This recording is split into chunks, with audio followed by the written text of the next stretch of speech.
টলিউডের এক সময়ের আলোচিত সমালোচিত নায়িকা ময়ূরী এখন নিউ সুপার সার্কাস পার্টি নামের একটি অখ্যাত সার্কাস দলে কাজ করছেন।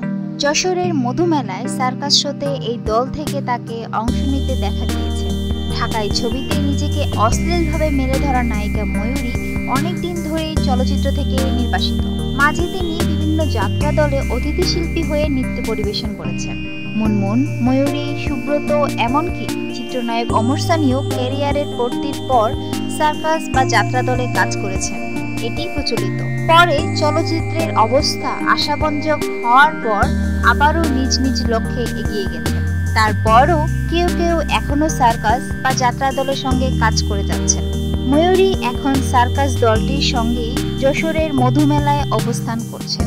সার্কাস শোতে তাকে আগের মতোই স্বল্প বস্ত্রে অশ্লীল নৃত্য সহ জোকারদের সঙ্গে কৌতুক পরিবেশন করতে দেখা যাচ্ছে। বাংলাদেশের চলচ্চিত্র অশ্লীলতার দায়ে অবঞ্চিত এই নায়িকার সার্কাস দেখতে প্রতিদিনই অসংখ্য মানুষ ভিড় করছেন।